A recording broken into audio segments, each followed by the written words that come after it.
Degeneracy is a byproduct of a lack of public shaming.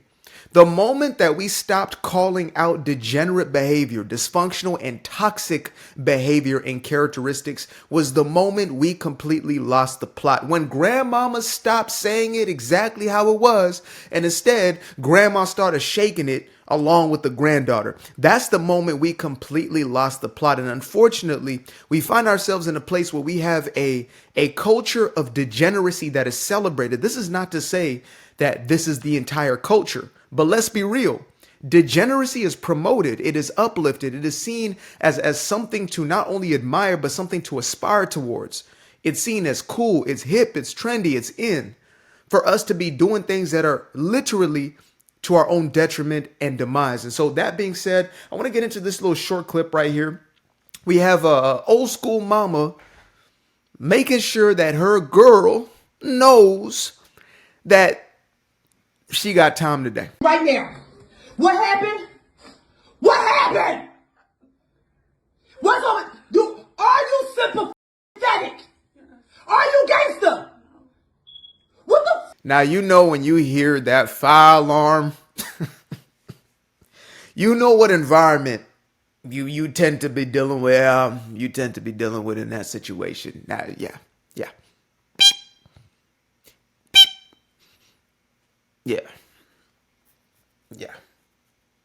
Yeah, let's go ahead and just. You think that shit funny? Do you? You gangster? Like the shit you do is not the cool at all. Not only are you thinking about you, ain't thinking about me, your sister, no fucking body. You're not no fucking gangster.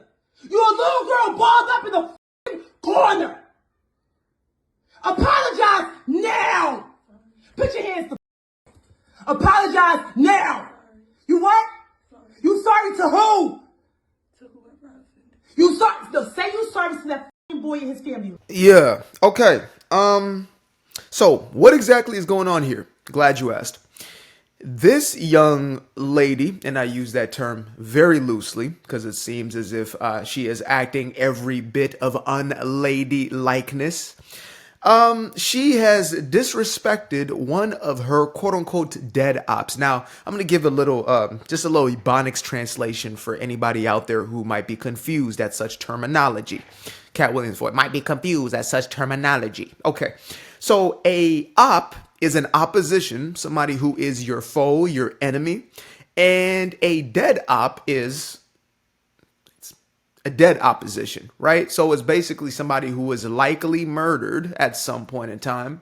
That is your opposition. And therefore, this young woman right here is, I guess she was insulting one of her deceased enemies, and her mother found out about it and is now scolding her on the basis of this incident. Now, the reason why I say this is healthy, not necessarily the communication style, right? This isn't exactly gentle parenting, but the fact that the mama is calling it out for the dysfunction that it is and the detriment that it is. She said, you're not thinking about anybody in this house besides yourself.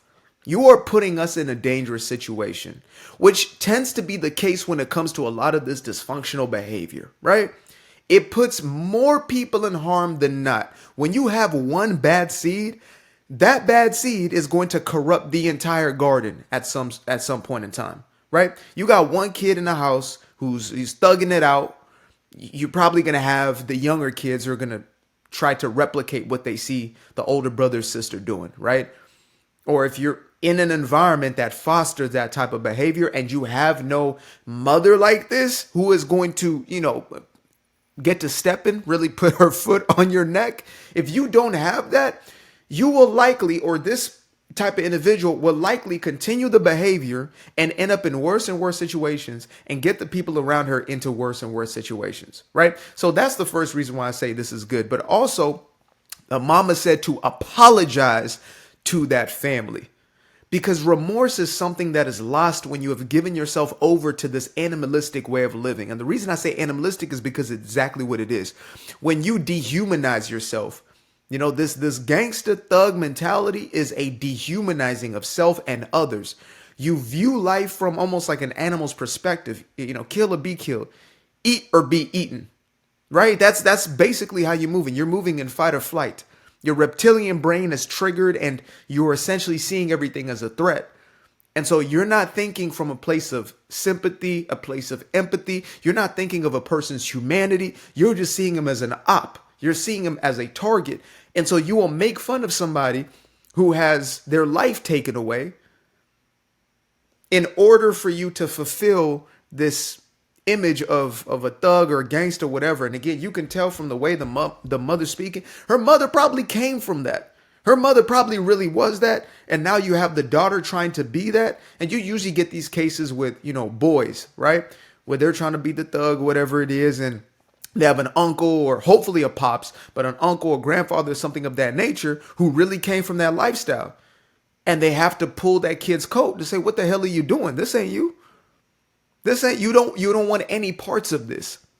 Right. And so again, the communication style is different, but I stand behind the intention and I stand behind the message. And I know that the only way we're going to start to correct these issues is by calling them out. We continue to push this narrative of, you know, victimhood. I'm a victim and, you know, it's the system of inequity and injustice, etc. It's like, no, the system didn't push you to steal, to kill, or to destroy. It didn't push you to do any of those things. You giving over to that reprobate mind of yours. You looking for the validation of people who don't even give a damn about your own life. You going out there trying to create an image and a perception of this hardcore thug or whatever it is that you're trying to be in the world. That is the problem. It's a cultural normalization of this way of being. That is the issue. It is not racism here, folks. And I know we want to point to these things, but if you go back historically, even in the United States alone, and you look at the African American community during a time of Jim Crow, when there was genuine systemic racism, right? When the Democratic Party instituted those Jim Crow laws from 1870 upwards to 1965, you had families who were intact during slavery. Yet when you look at the numbers today, upwards to 75% of single mother households with these cultural normalities of gangsterism, being a thug. It's cool to go to jail. That sounds crazy. And I wish it was as crazy as it sounds, but unfortunately it's been normalized where going to jail is looked at as just something to do. Oh yeah, this one went to jail, that one went to jail. Little Taekwon went to jail. Little Reese went to jail. Little Pookie went to jail. Like what? How did 4 out of the 5 people you know been in and out of jail? That's not normal.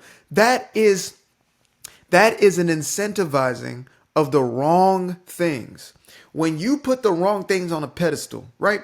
A child sees that somebody graduating from high school or somebody getting into college is not really getting no love, not really getting the praise. Somebody getting out of jail, they got a whole party get together. The family's turned up, everybody's. You're going to see as a little kid that, wait a minute, why would I do the work of going to university or better in my life if I could just be in the streets and I'm going to be celebrated? He's got all the girls, he's got all the this, he's got all the that, he's got the jewels, he's got the attention, and worse off, he's got mama's attention, he's got grandmama's attention. And these are the realities of what's happening within these spaces. And I understand the power of programming, but that's the reason why I get to this point is somebody has to break that generational curse. Somebody has to break that conditioning. And if it's not you, then your babies are going to suffer. They're going to be the ones who carry that trauma onto then the next generation and the next and the next. Somebody has to do something about it. And more likely than not, it's going to be you, the person who can hear this message for what it is, who doesn't get triggered. This guy's a sellout. He's a coon. He's a Sambo. If you can hear the message for what it is, you will move different. Hopefully, you will begin to live different. And you probably already are. To be honest, most of the time when I put out a message like this, the people who can receive it are the ones who are already doing their best to live in that alignment. And so if that's the case, then look, There is nothing greater. I think as Anton Daniels was talking about this, there's nothing greater than being a lame, especially in this day and age. To be a square, to be a nerd is the absolute best thing that you can be. To be somebody who is simply about your own life. I want a quiet life in the cut. I want to do my thing. You understand me? I want to pour into my gifting. I want to pour into y'all as much as I pour into me. I want to stack up for my family. I want to take care of my peoples. Like, I don't want the streets. I don't want those problems. I'm not interested in getting in them draws and them draws and them draws. I want my wifey. That's it. That's the only woman I want is her. Them kids we produce, I want them kids. Those are the ones I'm taking care of because those are my kids. And as far as engaging with the rest of the world, cordially and appropriately. Creating boundaries where I need to, creating full distance and separation where I need to, not dealing with the ratchetness, investing my energy and my time and attention in the things that matter most. That's what I'm about. And that's how we build a greater society, taking that personal responsibility over our own lives. Personal agency has always been my message and it always will be. To take back your own life. Complaining, blaming, pointing at everybody else is not going to do a damn thing for you, especially when you're pointing blame at everything else as to why you are engaging in this dysfunctional behavior. This little girl right here, I can bet you she's in prison. She's going to be yelling, oh, racism, these racist white police did this, this, and that. Meanwhile, her own mama's like, you are a fool. And a fool with their life. You know, there's a scripture that says a fool and their money will soon part ways. A fool and their money will soon part ways. A fool and their life will soon part ways. Whether it is in a box or in a box. You understand me? You can get them 4 walls or you can get them 4 walls underground. That's how this ends. That's how this story ends without any intervention. And so I'm thankful that we still got mamas who are willing to cuss you upside down all the way around to check you on really what's going on. Because this little girl, again, her mama's probably doing her best. I know situations where the mama's, a high paid nurse at the hospital, or she does blood work at the hospital, whatever it is. She's doing everything she has to do, living in the suburbs, got things together for the family, working as hard as she can. And you still have the daughter doing stuff like this. Sometimes I have 2 parents in the household. That's how I can speak on these things. Wish I had just been a square all my life, but no, I became a dope boy and I was running the streets and that was never me. I had 2 folks in the house. I was trying to create an image and a perception to fit into people who didn't even give a damn about me. Didn't even give a damn about themselves. So kudos. This is what we need more of. Simple as that. Simple as that. Appreciate y'all for tuning in. Till the next time. I used to be afraid of the dark, place unknown like a heart in their heart. I used to see my life in the bar. Now the kids unchained, every shackle is lost. 2 steps in the moonlight, 2 step in the daytime. You just know when it feel right. You got a feeling the time's not. See you through those shades that I just threw on. Through my lenses, you just can't do no wrong. I fell in love with myself again. I fell in love with myself. I fell in love with the sunshine. I fell in love with the light. I fell in love with the full moon. I fell in love with the night.